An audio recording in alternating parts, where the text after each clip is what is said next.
If only someone who really believed in limited government, someone who respects the dignity of the individual freedom. If only someone like Ron Paul would run for president. Oh, he's here via satellite. Dr. Paul, why didn't you run for president? Well, John, that's interesting because I had a dream once that I actually did. And I had a dream that I was doing very well and that I won the primary in Iowa. And boy, I woke up that next morning. I went out and watched the TV. My name was never mentioned, so I guess it was all just a dream. But I've thought about it, so maybe someday I will. And hence the point of my joking introduction. You were often ignored by not this program, but many in the media. But you did get in the Republican primary more than 2 million votes. Yeah, I was pretty pleased. Of course, you always want to do better. But I was very encouraged by the number of people, especially the young people that showed up when I went to the university. That's where I have become more optimistic. I have to admit, I did watch some of the State of the Union message tonight, and I didn't come out of watching that very optimistic. That was rather depressing. But going to the college campuses, which I will continue to do, there's reason to be optimistic. A lot of young people know what you have been talking about and so many others. It's so different than it was when I first got into politics in 1970. A lot of people now do care about individual liberty and limited government. And you didn't attend many states of the union, you and a few other congressmen. It was, I don't blame you. Some of these guys show up 10 hours early to be at the end of the aisle so they can get their faces on TV. It's a big suck-up fest. Boy, it was terrible. I watched a little bit of that tonight, and I keep thinking of, it's like a circus, a joyous occasion, and rushing in there and getting those seats, and they'll go in there and occupy a seat there very early on, hours and hours before.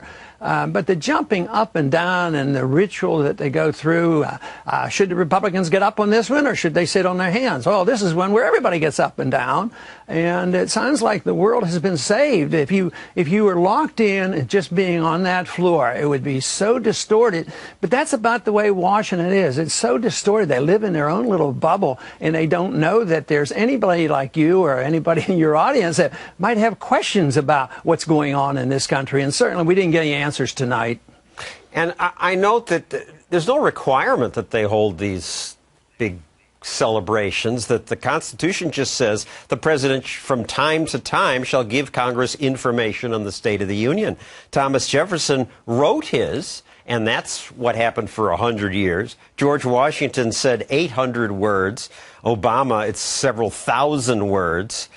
That depresses me. I'm going to drop that. Are there younger members of Congress now? You have retired. Are there younger people who give you hope? Oh, yeah, certainly. The numbers aren't great, but, there's 6 to 12 that are going to do a very good job, and that's a lot more than there had been during the many years that I was there. So that's very encouraging. But you've endorsed a few. Representative Justin Amash, Senator Ted Cruz, Thomas Massey, and Ted Yoho, Kerry Bentaviolo, Steve Stockman. Yeah, and that's a real good start. And we do need a lot more, but the truth is, I don't think we can, after listening to a speech like that, we should be convinced that this spending isn't going to quit before we have a calamity. That's what I think is going to happen.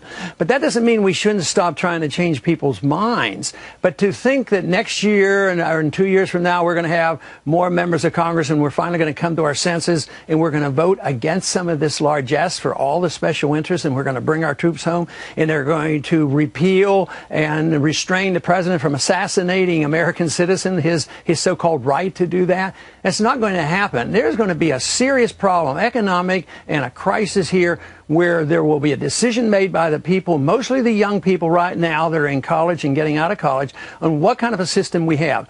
We have an outline. It's been around. It's called the Constitution. And if we would go in that direction once again, we could solve some of our problems. But right now, it's not going to be gradual. I think it's inevitable we're going to have this financial crisis, which is going to be very, very serious. The answer is in the Constitution. I happen to have one here. I'm always struck by how thin it is compared to the laws that we now must obey. Right. You were in Congress 35 years. Anything get better? No, it all got worse. You know, the spending always went up, and government got bigger, and more wars, and more printing of money, and more power to the Fed, more central economic planning. But that's what you see on the surface. In the 1930s, most of the things you saw on the surface was defense of liberty, and even Roosevelt ran on a balanced budget and the gold standard in 1932. So I think the reverse is the case now. Everything on the surface looks like it's welfare-ism and warfare-ism forever.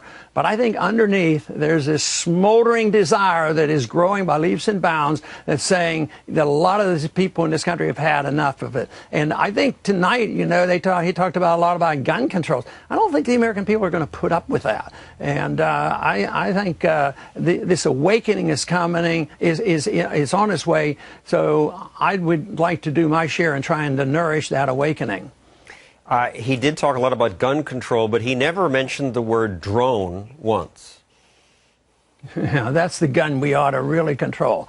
I think the drone missile is, and our drone warfare is one of the most dangerous things. You know, when I left Congress, I listed in my speech that attack on civil liberties was our most serious threat.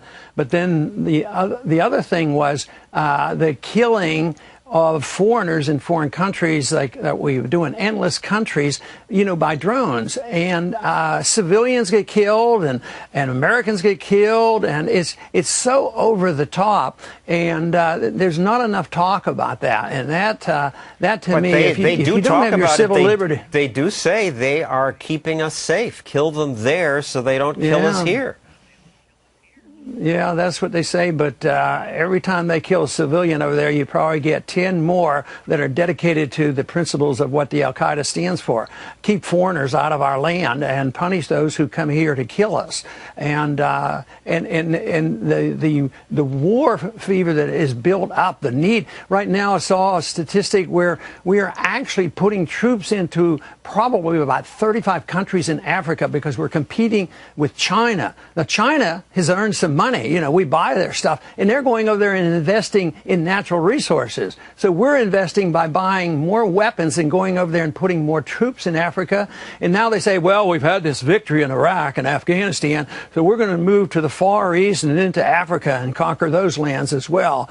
And it is going to backfire because we will go bankrupt. And these things will have to stop, and there's going to be a lot of piling on. This is not the way to win friends and influence people by dropping drone missiles on them constantly.